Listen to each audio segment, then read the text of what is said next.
Alléluia, alléluia, alléluia. Bonjour les bien-aimés, soyez bénis dans le nom puissant de notre Seigneur Jésus-Christ. C'est votre servante Moyer, il faut aimer ce que nous faisons, abonne-toi et appuie le petit doigt, que le Seigneur te bénisse, que le Seigneur soit avec toi, que la grâce du Seigneur abonde et surabonde sur ta vie. Alléluia. Jésus-Christ est merveilleux, Jésus-Christ est réel, Jésus-Christ est vivant, il règne d'éternité en éternité. Il est le même hier, aujourd'hui, éternellement. Jésus-Christ est notre maître, il est notre gloire, il est merveilleux, il est tout-puissant, il est réel. Jésus-Christ est notre bannière, Jésus-Christ est notre Dieu, il est tout puissant, c'est lui qui nous fortifie, il nous remplit de joie, d'allégresse. Il guérit l'esprit froissé, les gens qui sont courbés, il les redresse, les sourds entendent, les muets parlent, les paralytiques marchent, les aveugles voient. Ça, c'est Jésus de Nazareth qui fait ce miracle. Il fait beaucoup de miracles dans la vie des uns et des autres. Alléluia.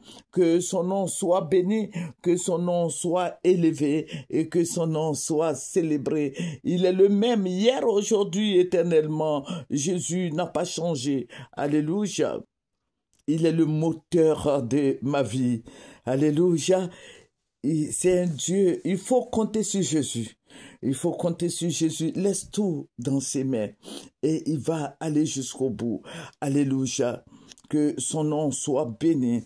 Voilà, nous allons prendre un verset qui va nous faire du bien. Alléluia. Amen. Alléluia. Nous allons prendre Josué 1 et nous allons lire le verset 9. Alléluia. Josué 1, verset 9 qui dit « Fortifie-toi et prends courage, car l'Éternel, ton Dieu, est avec toi partout où tu iras. » Et tu peux continuer la lecture. Tu peux lire tout le chapitre de Josué 1. Alléluia. Prends courage. Le Seigneur Jésus-Christ, la parole de Dieu nous dit de prendre courage. Tu peux passer par la maladie. Tu peux passer par les attaques. Tu peux passer par un combat. L'ennemi est toujours autour de nous. Parce que Jésus-Christ a dit quoi? Le diable rôde autour de vous comme un lion rugissant qui y dévorera. Donc, le diable rôde autour de toi. Allez, le diable rôde autour de toi. Donc, toi qui m'écoutes, sache que le Seigneur t'a dit que le diable rôde autour de toi. Et puis, je vais te dire quelque chose. C'est ceux qui te sont proches, qui peuvent t'assassiner, qui peuvent te tuer. J'ai vécu ces faits-là et je suis encore dans ces liens. J'ai été empoisonné par une dame et son mari qui m'était proche. Voilà, je tais les noms pour le moment, mais cette dame-là était avec moi, elle venait manger chez moi tous les vendredis. Je lui faisais à manger tous les vendredis et cette dame m'a empoisonné. J'ai failli mourir.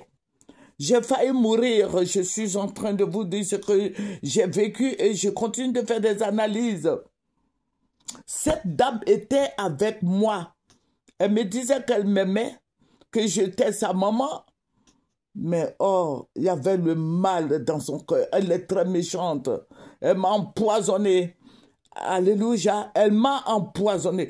Je dis, faites beaucoup attention au Judas. Quand le Seigneur me disait qu'il y a Judas à côté de toi, je disais que mais c'est le diable qui veut me mettre des choses comme ça, des idées comme ça dans la tête. Et puis, je combattais, je luttais avec cette parole. Le Seigneur, le Saint-Esprit me dit, regarde, Judas est auprès de toi, Judas est avec toi, Judas mange avec toi. Le Saint-Esprit m'avait révélé ça plusieurs fois, mais je combattais Satan alors que c'était la parole de Dieu. Le Seigneur me disait, mais voici, elle est en train de t'empoisonner, tout ça là, jusqu'à ce que... Oh, je vais vous épargner beaucoup de choses, mais nous allons en parler après. Que le Seigneur Jésus-Christ nous bénisse. Jésus m'a sauvé. Jésus peut te sauver aussi. Mais elle va payer ça jusqu'à son dernier jour. Elle va payer, ça ne restera pas impuni. Parce que ce que tu sèmes là, tu moissonnes. Si tu as sémé le mal, tu vas moissonner le mal. Amen. Que le nom du Seigneur Jésus-Christ soit béni parce que sa parole est la vérité. Amen. Voilà, vous voyez ce qui se passe en Côte d'Ivoire là. Vous voyez pas que c'est identique 2020. C'est la même chose. C'est la même chose. C'est la même chose. Il y aura des arrestations. Je vous avais dit, c'est la même chose qui va se passer. 2020. Vous vous rappelez de 2020? 2020. Ce qui s'est passé là, c'est ce qui va se passer encore. Vous ne pouvez pas combattre avec ceux qui ont des armes. Le gouvernant, les gouvernants, ils ont les armes. Et puis, vous qui marchez, vous dites que bon, vous marchez avec les quais et puis les menus. Mais vous ne pouvez pas combattre avec eux. La preuve, quand ils ont commencé à vous arrêter, est-ce qu'ils ont commencé à faire des arrestations? Est-ce que vous avez répliqué? Vous avez fait quoi? Vous n'avez rien fait. Vous n'avez rien fait. Le monsieur va faire son 4e mandat tranquillement. Parce que vous n'êtes pas armé. Vous n'êtes pas armé, vous parlez, vous n'êtes pas armé. Mais les policiers sont armés, les gendarmes sont armés, les militaires, eux tous sont armés. Vous pouvez les combattre. Hein? Hier, j'ai vu le président Afingessa, que les gens, bon, tout ce monde-là, les cargos des militaires, tout ça, vous avez quoi? Vous marchez, oui, les mêmes nuits, prenez vos léquins, allez les mêmes nuits, allons-y. Vous faites quoi? Non, ne faites pas tuer les enfants des gens. Parce que ce sont les Ivoiriens qui vont mourir. C'est le sang des Ivoiriens qui va couler. Hein? Vous n'avez pas d'armes, vous n'avez rien. On dit oui, on me dit oui, au Burkina Faso, les gens sont restés. Il y a Burkinabé et puis il y a Ivoiriens. On dit Madagascar, il y a les Malgaches et puis il y a les Ivoiriens. Les Ivoiriens, on se connaît, nous sommes des Ivoiriens. Le président Oufoué nous a inculqué la paix. Et c'est dans cette paix-là, nous sommes là. Aïe, c'est la paix là. Les Ivoiriens, ce n'est pas parce qu'ils sont peureux, mais ils veulent la paix. C'est tout. Donc le président Alassane veut faire 50 ans, non. Oh, voilà, on est là. Voilà, le président Gbagbo dit qu'il ne veut pas 4e mandat. Mais qu'est-ce qu'il peut faire? Il ne se porte pas bien.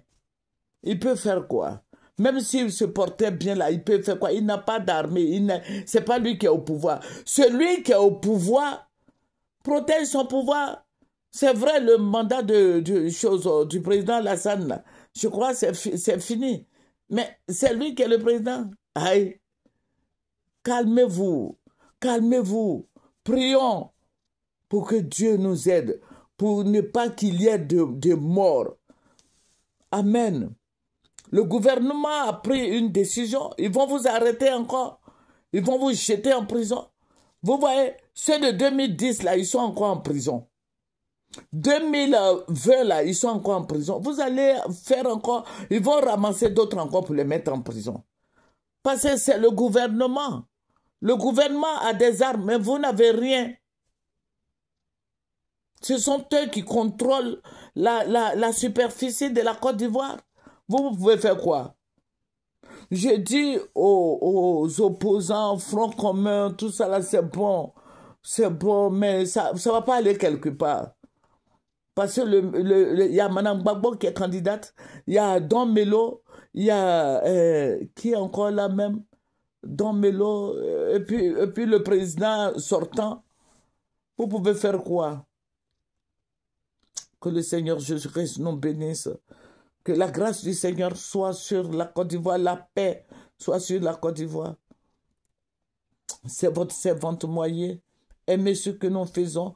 Abonnez-vous et appuyez le petit doigt. Au revoir.